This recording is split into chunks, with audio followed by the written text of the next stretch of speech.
What's your favorite thing to cook for your family? When it's all of us and it's your birthday, you get to pick out your dinner. We have meatloaf, mashed potatoes, and green beans. Oh, and that's the boys' favorite and Richard's favorite? That's everybody's favorites. Now, Richard's favorite is fried chicken, but I don't do that. So you can pick your favorite, but I may not cook it for you. I may not cook it for you, but you can pick it. Welcome to Holly Hill in historic Midway, Kentucky. I'm Ouita Michel, and this is Up Home. The food of Central Kentucky reflects who we are as a community. It's the intersection of people, places, and ingredients. And when we find our place in that community, we become part of the greater story, honoring our past and celebrating our future. Central Kentucky food culture is all about agriculture. Traditional crops like the sorghum produced by Randall Rock in Woodford County are a direct link to our foodways heritage.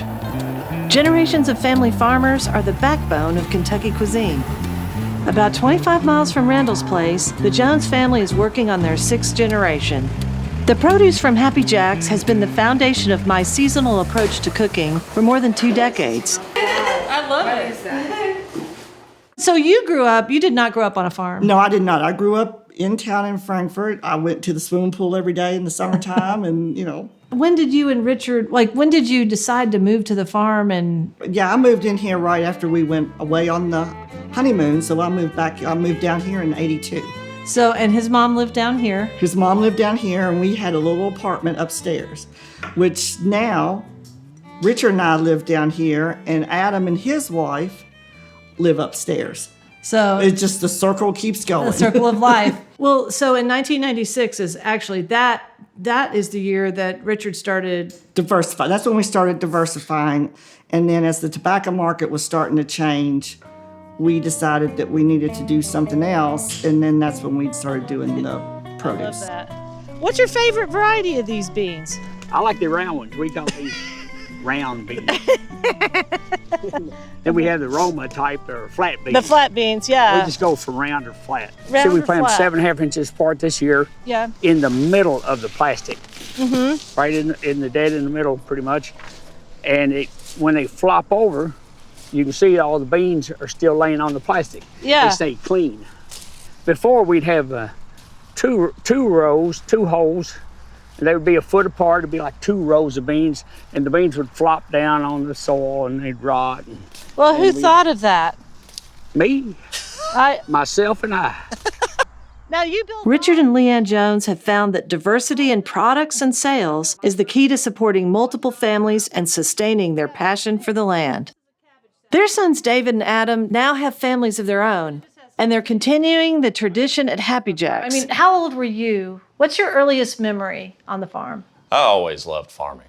You did? I always did, yeah. I always wanted to farm. Probably my earliest memory was out front of the tobacco barns where Dad always had big giant coolers full of cold drinks. So I could always get like a orange soda or grape soda or water.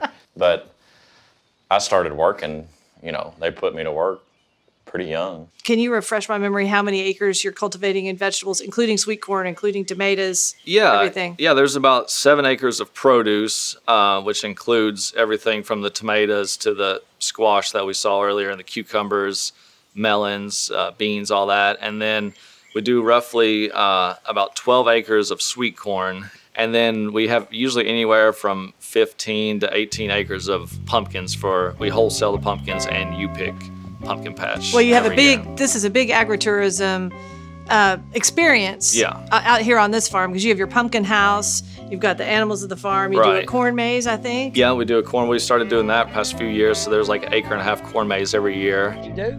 Agritourism works for the Jones family because they have created a destination that nourishes the body as well as the imagination. I mean, as long as I've known you, you've grown these gourds. Kale.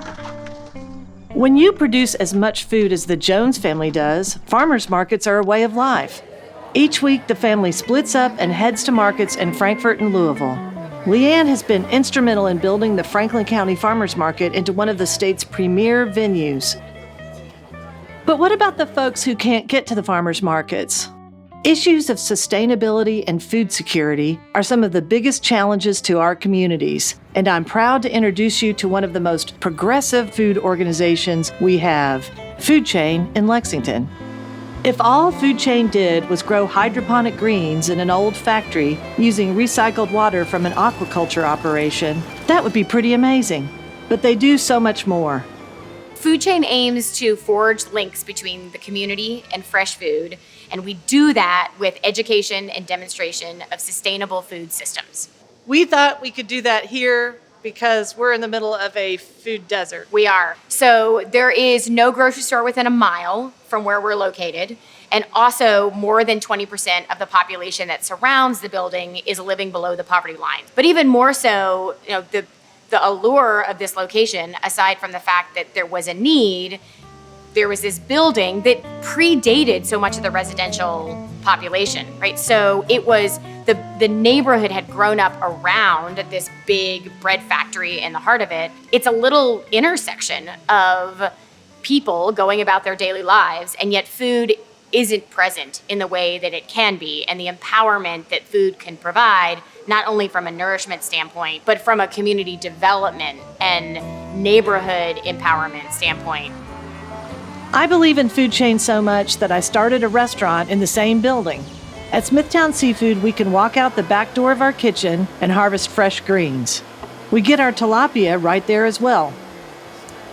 So, Kristen, you're the director of FoodChain's education and outreach. Yes. And that means what? I do a lot of cooking classes, although I don't really like to call them cooking classes. I like to instead focus on food literacy. More than just cooking, I'm teaching them how to appreciate food, how to interact with food, how to recognize in themselves how important food is. One of the things that really struck me today in looking at the work of the kitchen was you had done a recipe. It's for the food kit. Yes. And it was the Fiesta stuffed acorn squash. Yes. And you'd also had a QR code on the recipe.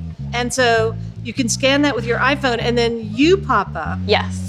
And you prepare the dish in a traditional video cooking demonstration. Yeah, that was one of the things that we really tried to focus on last year, especially since we couldn't have people in person. We didn't want to lose out on the education piece. When COVID hit, FoodChain did what it does best, bring people together around food. I don't think we ever envisioned quite the level of direct feeding that we have now been doing for the past 18 months. 18 months. The sheer physicality of producing 350,000 meals in 18 months.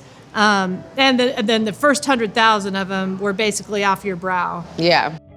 Food security isn't just about food, it's about the dignity of the people who need that food. It's about breaking stereotypes and providing opportunity. It's not about painting this picture of starving, malnourished people. And so it's like, it's okay, like they're starving, you just throw trash at them and they'll take it, they need it. That's how bad they need it. The really important thing is that our food system has enough space in it that people shouldn't have to choose between rent and healthy food. Like, that shouldn't have to be a choice because we have enough healthy food that's being generated and we have enough wealth in this country that's being generated off of the back of the people that are doing that work that we could provide it for free for anyone and everyone, and our financial system wouldn't break. I just want to thank you because you have really enlarged the Kentucky table. You've made sure that it's big enough for everybody to gather around. Well, Thank you. I hope it gets that way. Our local farms and farmers are working hard to feed us. But what Happy Jacks and FoodChain show is that agriculture is a very special intersection of people, places, and ingredients. With each crop they bring to market, with each class they bring to kids, they teach us that whole local food is good, that food access is fundamental, and that we truly are what we eat.